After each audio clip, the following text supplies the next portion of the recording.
June 16, 2015, Donald Trump descended an escalator into the gilded lobby of Trump Tower in downtown Manhattan to officially announce his candidacy for the President of the United States. That is some group of people, thousands.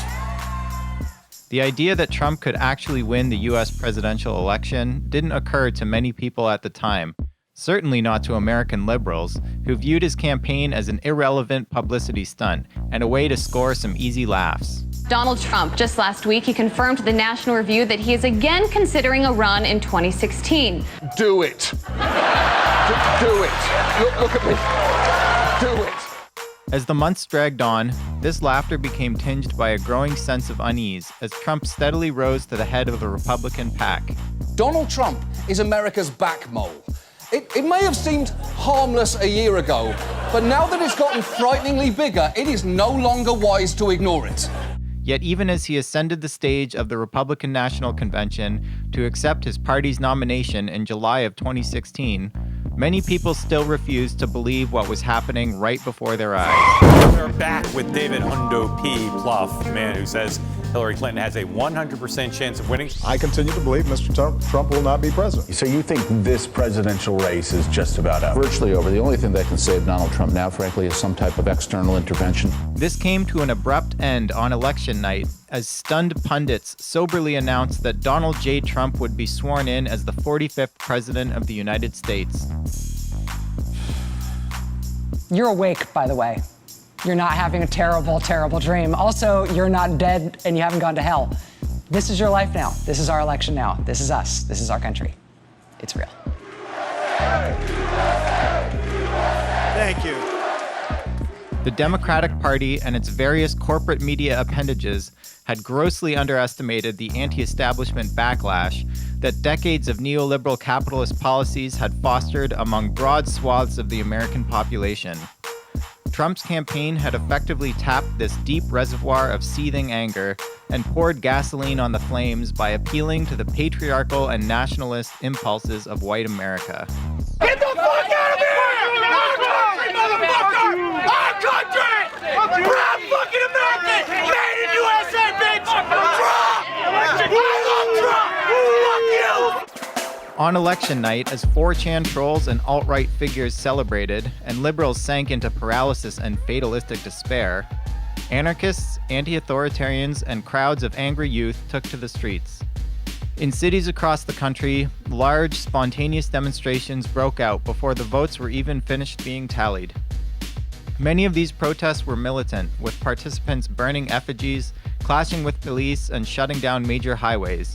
In Oakland, 2 police cars were smashed up and burned, and several cops were sent to the hospital with injuries. Within this charged political atmosphere, a multi-city network of anarchists stepped up to begin planning a massive demonstration aimed to coincide with Trump's inauguration on January 20th. Within days, a website was calling on people to #DisruptJ20. Over the next 30 minutes, we will take a look at the historic protests that rocked the streets of DC that day, as well as the unprecedented wave of mass repression that followed. Along the way, we will speak with a number of defendants and their supporters as they share their experiences of running riot in Washington, taking on the Department of Justice in court, and ultimately staying out of trouble.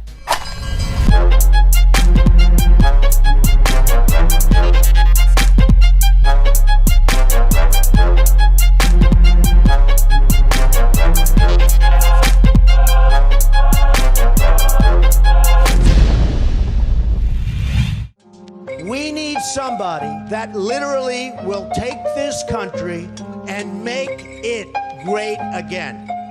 Donald Trump wins the presidency.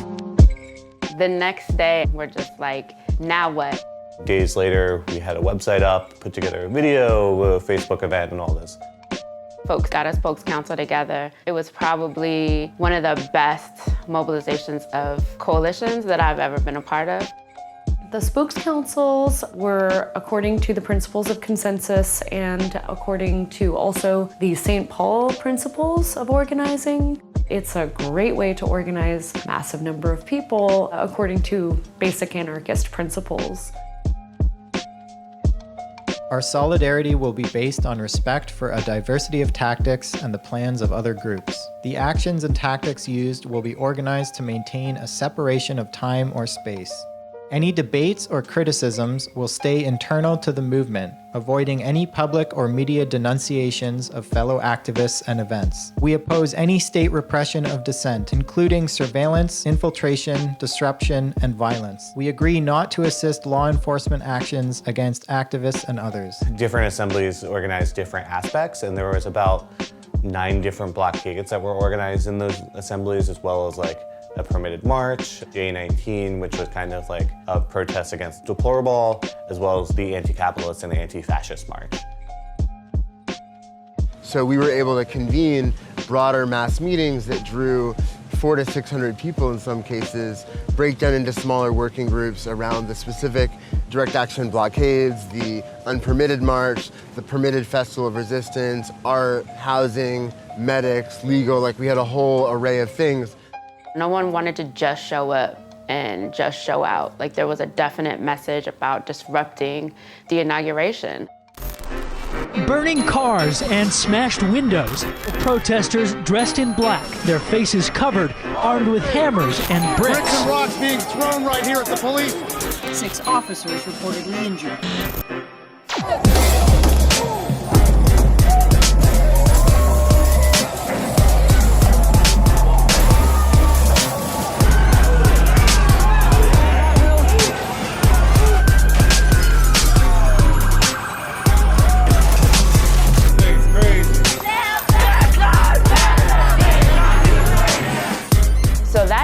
Our goal was to shut down a checkpoint. We started with a rally in front of the MPD offices. Obviously, one of the things we continue to fight is the police brutality and murder here in DC. The first thing we did was lock up in chains to what would have been the checkpoint entrances to the actual parade route. We got there before it opened. Nobody ever got through that checkpoint for the entire day. We certainly attended with an obvious attempt to disrupt the inauguration, specifically because of the rising fascism of Trump. So there was a little speech, and then we just started marching. In the beginning, it was just like any normal march, people chanting, down the street. And then slowly I noticed people pulling trash cans and, newspaper bins into the street. And then there was fireworks. And then finally, I started seeing windows broken. I remember seeing the Bank of America, all of their windows were completely gone. So this is what happens in the rest of the world when people fight against a fascist government. Levels of seriousness that are not like our protests here where we yell and scream and then go home. That people start realizing this is a little more serious than just I'm mad today or our president is gonna be terrible. Yeah, and looking back as a participant, that day cemented what solidarity looks like. But then all of a sudden, everyone started running. The cops would come and corner us one way, making us go another way, and then corner us this way. So while we're running away, eventually we notice there's a whole bunch of cops in front of us.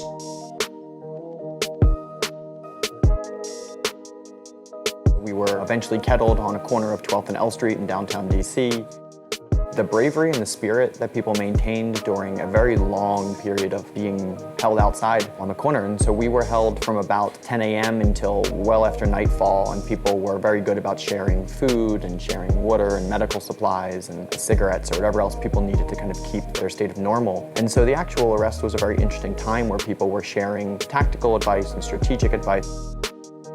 And then eventually we were just arrested one by one and spent the night in jail and were released the next evening.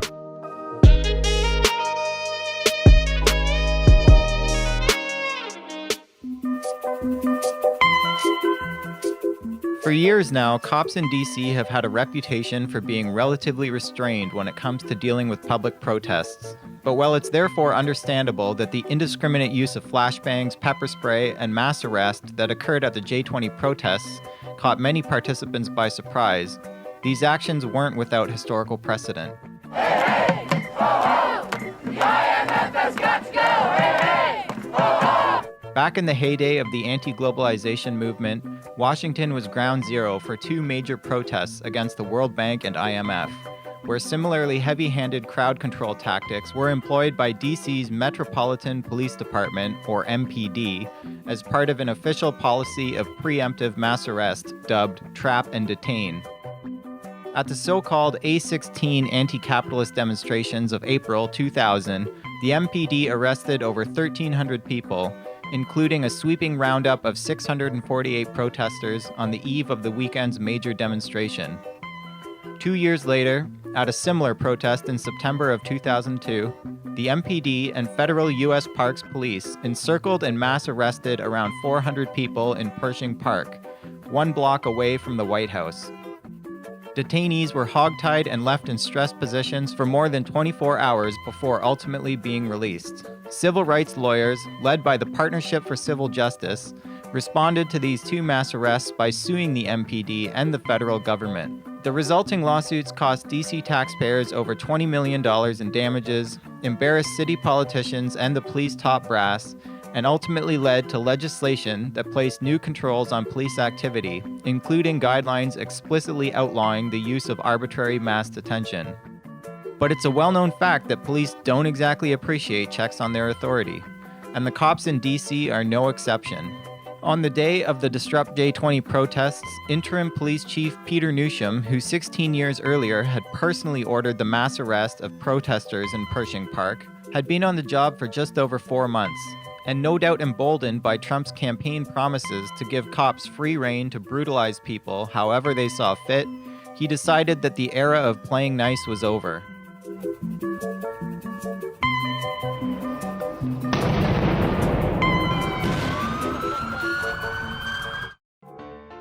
On January 21st, over 230 people had spent the night in lockup, but we didn't know what the charges were going to be. When we were first arrested, I assumed that it would just be a $50 fine. The day of our court date, I realized that we're actually all being charged with a felony. And I was like, whoa, this is big. There was a solid amount of people that were just frankly scared, and for like good reason. Fuck your dreams, fuck your aspirations. You know, you're gonna be in jail. That's another world you have to process and readjust yourself to. And we were not about to go there. So we were initially each charged with 1 count of felony riot. 3 months later, while I was at an anarchist gathering in Mexico, I received an email from a comrade which informed me that the superseding indictment had been issued, and in that superseding indictment we were given numerous additional charges. This includes felony riot, conspiracy to riot, several counts of destruction of property, inciting a riot, several counts of assault, and several counts of assault on an officer with a deadly weapon. It was insane, you know, facing 80 years in prison was very nerve-wracking. The idea is to charge people with far more crimes than you could possibly convict on. And though you realize that this is probably just a scare tactic to get people to accept pleas, you're still facing 80 years in prison. In Washington, D.C., prosecutors have filed a slew of additional felony and misdemeanor charges against more than 200 people who were arrested at protests during President Trump's inauguration, January 20th. The new charges mean protesters are now facing up to 75 years in prison. After the mobilization, Washington, D.C. was fairly spent. So as we are kind of developing the legal collective and the legal framework, particularly MAC, the Metropolitan Anarchist Coordinating Council, and Richmond folks kind of like stepped up. I became more involved in providing legal support on January 21st, sort of directly in the aftermath. There were multiple different sort of hubs of people providing different kinds of support, and the place that I was most active was in the DC Legal Posse, the collective that sort of sprung up specifically to provide support. MAC helped bottom line the initial assemblies of the defendants that allowed for folks to draw together 4 different points of unity to sign on to. People would break off, come up with ideas, and then we would discuss them. Be like, I don't like this point, but I do like this point. Let's expand a bit on this point. Everything was hinging on having to make this shit work. This was very much a multi-city, decentralized effort. Multi-city for us meant movement for Black Lives more locally, but in contacting the movement for Black Lives nationally, which is made up of about 75 different national organizations and really coordinating with them to talk about what this meant and to make sure that when we talked about it, that we always incorporated places like Ferguson, where there are political prisoners from the Ferguson uprising.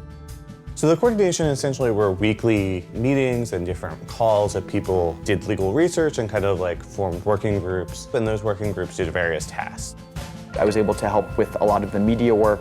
You know, the defendants wanted to do their own media, and like, that's the best kind of media there is anyway. I gave a bunch of interviews. We did a lot of off-the-record background for reporters to explain how this case fits into a larger context. So it was a very robust campaign. We had yard signs. It was very grassroots. It was very professional. So I was really proud of the work that everyone did. We used a lot of decentralized tactics to approach it. One of the things which is really quite amazing with the large and diverse group of people who faced federal prosecution was the ability for people to act collectively and to resist this kind of knee-jerk reaction to take some sort of plea bargain.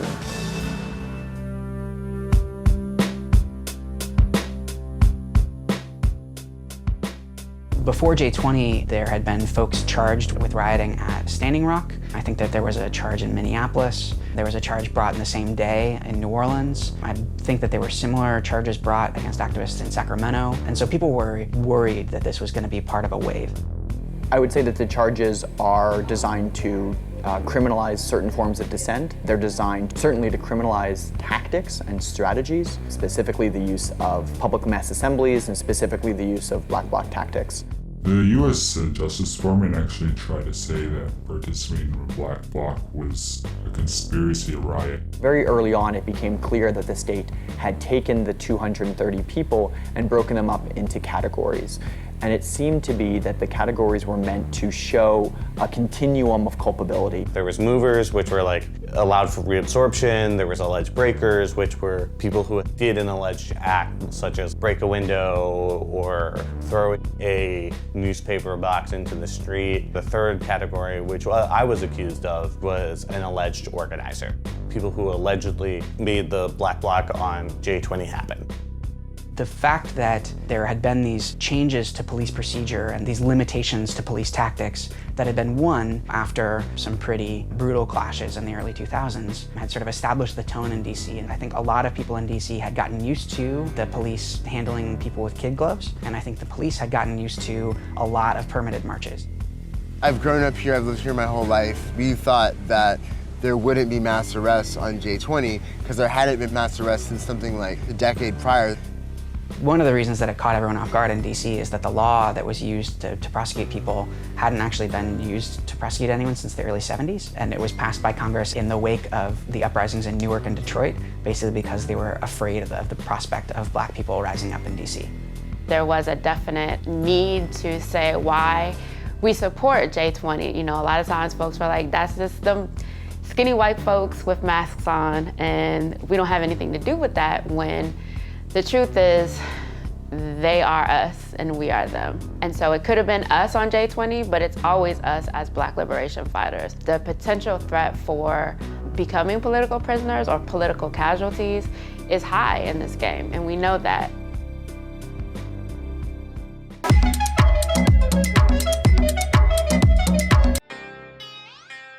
Federal prosecutors in the United States have become quite fond of grossly overcharging defendants in hopes of scaring them into taking plea deals.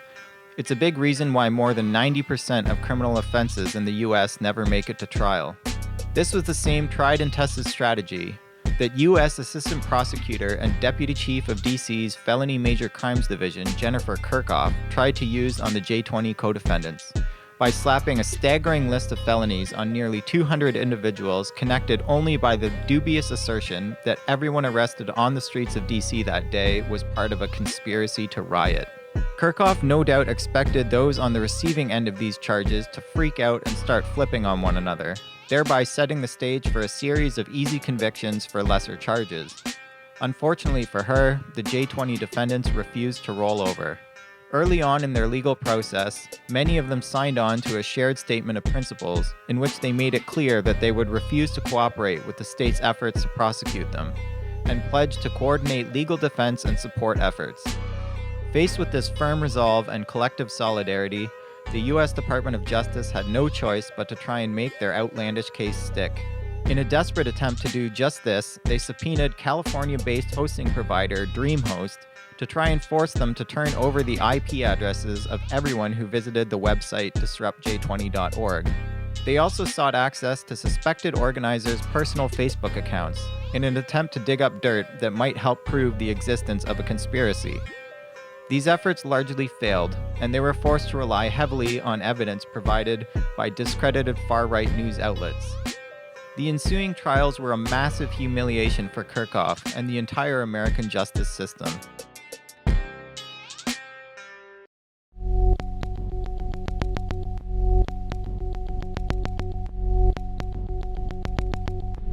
Conspiracies are essentially a thought crime. A conspiracy to riot is essentially three people getting together and saying there should be a riot. What conspiracy law basically says is that anyone who's convicted of or can be found liable for any particular crime, in this case the criminal conspiracy, is thus responsible for all the crimes that stem from that. Essentially saying if you were out on the streets on, Inauguration Day and you were dressed a certain way, chanting the same chants, espousing certain messages, by bringing medics, you are presumptively part of a plot hundreds of people deep to riot in the streets. The state asserted in a rather untraditional way that the conspiracy itself can be spontaneous. In other words, if two people are walking by a store and they say, hey, that store looks unlocked, let's go rob it, that a conspiracy is actually derived in that moment. So the state argued that during the J20 actions, that people conspired in the street. It means that they have a much lower bar to clear in terms of what they need to prove. It gives prosecutors an incredible amount of leeway in terms of who they can charge. The state would consistently assert that defendant A did not assault anyone, nor did they break any windows. But by being present at an assembly, they have thus conspired to facilitate others to break windows and to carry out assault. Hey there everyone, this is James O'Keefe with Project Veritas. After we released these few videos exposing Disrupt J20, we have a couple updates for you. Project Veritas is an organization that has made their mark sending these individuals into organizations and planning meetings who are pretending to just be another left-wing participant, just another lefty, but actually they're wired up with secret cameras and try to find things that they think they can use as dirt against the organization to try these organizations in the court of public opinion and either bring down their funding or bring down their support and give them a bad name. Our attorney met with the Terrorism Task Force detective this morning. The representative from the U.S. Attorney's Office was also going to be attending, and our attorney reports to us that they are looking at the full footage. They are investigating, they're analyzing the tapes and the batches of emails we've sent them, so they contacted us last night. Looks like there's been some legal developments. The prosecution was convinced that this one video that they had of an open public meeting where the anti-capitalist, anti-fascist march was discussed was like a really important part of their case. I made an offhanded comment that became kind of like a center for why I got indicted. Okay, and just remember when we go to the Festival of Resistance, that's like a space that's supposed to be family friendly. So like, don't break a window at like the Festival of Resistance. You know, in hindsight, I made a dumb comment. Project Veritas was not actually the only sort of ultra-right-wing organization that the U.S. Attorney's Office and the Metropolitan Police Department collaborated with and used footage from in this prosecution. I think Alex Jones and various other far right-wing outlets actually infiltrated the mass meeting. They also got independent footage and reports from the Oath Keepers, which is a right-wing militia, from Rebel Media, which is an alt-right white nationalist media outlet from Canada. Hammers, holy crap. This is not peaceful protest. This is anarchy.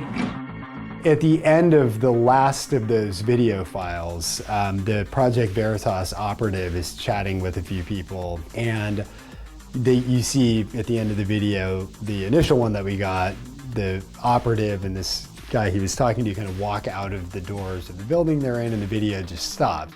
Go back out there.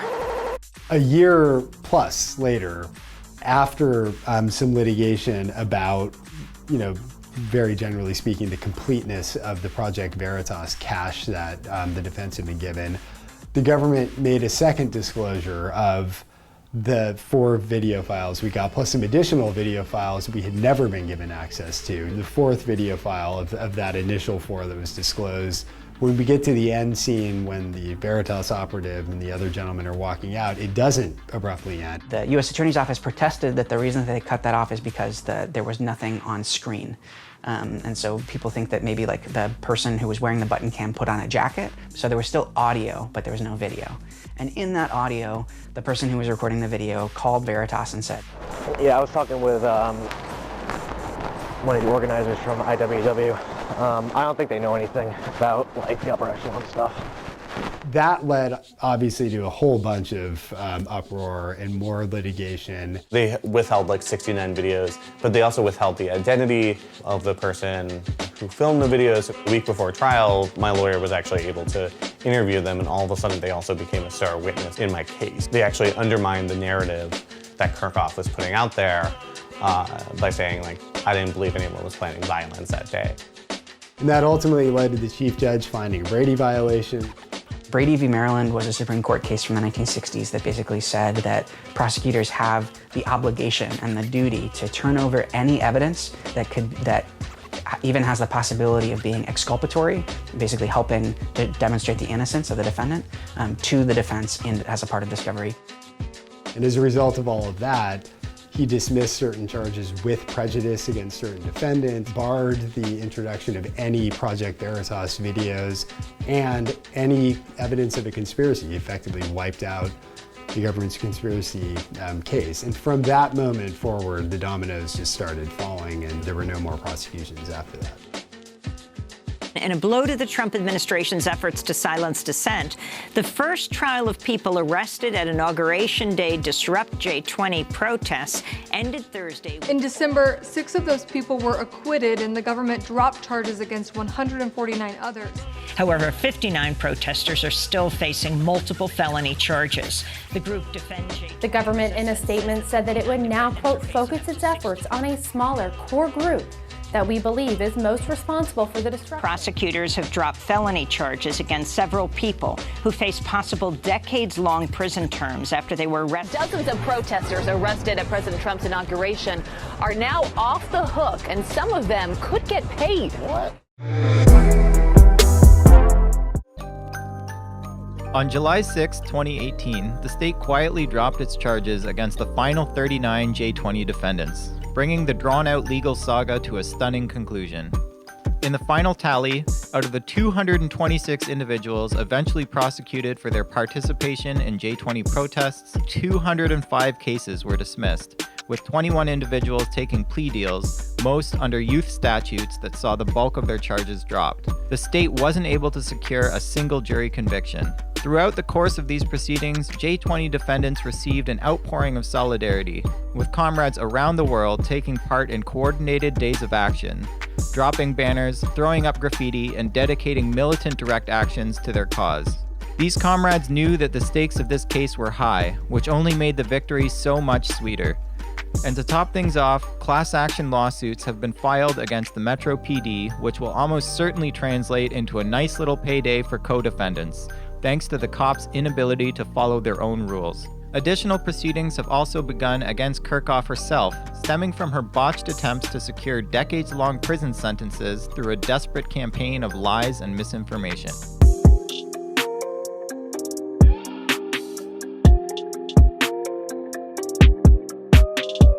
I think one of the most important things we can do is to create a culture, a normative culture in which we do not cooperate with police, we do not answer questions, we do not appear in federal grand juries, we do not accept plea bargains that incriminate others, we do not consent to searches. And creating these as practices which are just the norm allows us to act collectively in a way that protects the most vulnerable. And it would have been good for the unpermitted march to have brought in the core of people who were part of the organic planning of it, so there could have been a more disciplined approach to how to respond as the police aggression intensified. There was a core of people who had been involved, and then tons more people who hadn't been involved who just heard show up with a mask, and there wasn't a process of like engaging folks around like how to approach that all as strategically as possible. We may have missed a little bit of an opportunity to understand the bigger context of like what we were going into and what these things look like. Like when else in history did a dictator start doing certain things with the news media? What other times in history and how did the criminalization of dissent look like? Like, what is it, first of all? Like, do we all understand what repression is and what it's used for and how it's used and who uses it, who benefits from it? It's incredibly important for us to do political education. I think we've got to understand the things that we're saying and understand the things that we're seeing in a way that we can talk about. We can talk about like in everyday language. I think that it's important for folks to understand more and for folks to read more about how the state uses conspiracy law. And hopefully in the coming months, people who are involved in this case and other conspiracy cases over the past couple years will keep writing about this and will keep helping us collectively to understand as a movement against capitalism, against white supremacy, against nationalism.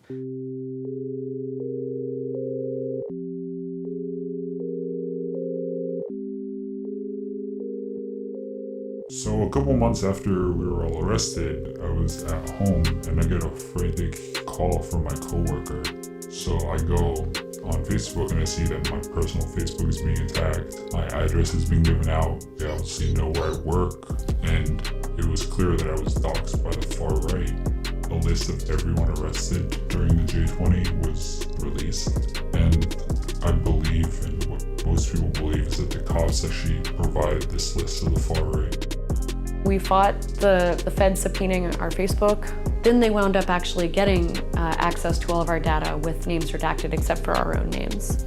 That, so far, has not gone anywhere, and that's why you practice good security culture. During the J20 prosecution, there was a lot of discussion about points of unity and people agreeing to certain points of unity. And in a sense, I'd like us as a movement to move beyond that, where when people are arrested, when people are in custody, they presume that already there's going to be mass defense, there's going to be collective defense, there's going to be non-cooperation with plea agreements, there's going to be non-cooperation with federal grand juries. If you have deep-rooted trust, you can navigate political and tactical and strategic disagreements without never speaking to people again who you used to work with really closely. The major victory, apart from 200 plus people having their lives back, is hopefully that there was a little bit of a roadblock put in place to what I saw as a really massive erosion to the ability to go out and be an opposing voice.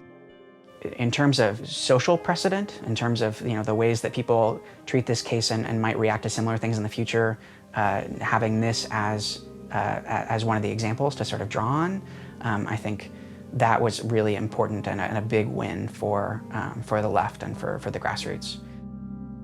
I think this is a true test case, and I think it's very clear that we rose above that and that people were able to act collectively in a time when the state was doing all it could to kind of split us apart and pit, so-called good protester against bad protester, against those of us who are, quote, just there to those of us who are, quote, breaking things.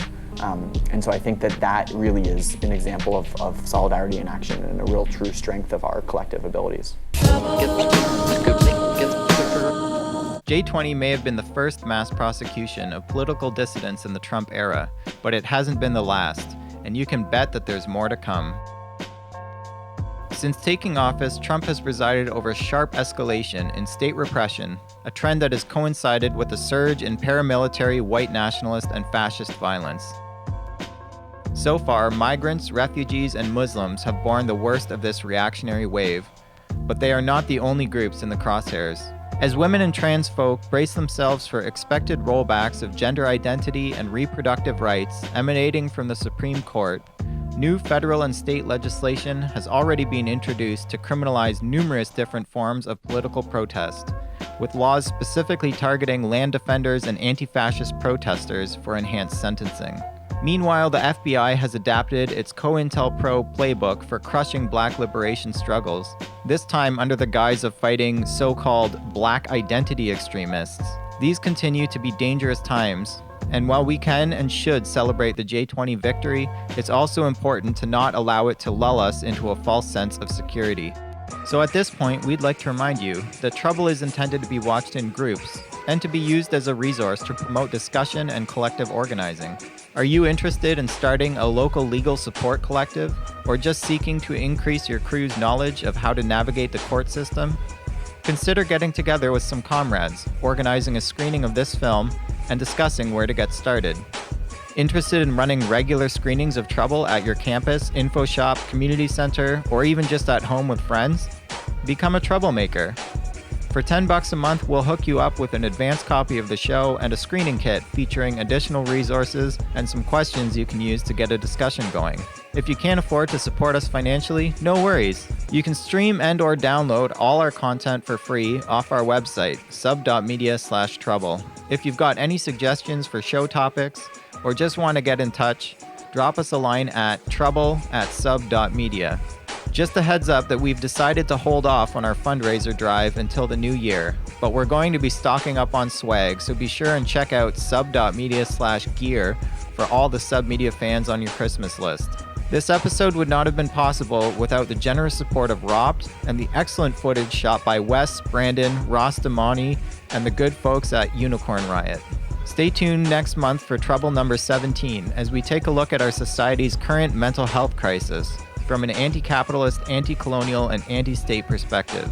Never try to simplify or put etiquettes on people, put labels on people. This person is traumatized, or this person is gonna be okay, she's strong, she's resilient, right? We simplify situations that are very complex. Now get out there and make some trouble. The worst motel I ever seen. Cameras everywhere, but no TV. The staff was rude, I felt feathered and tarred.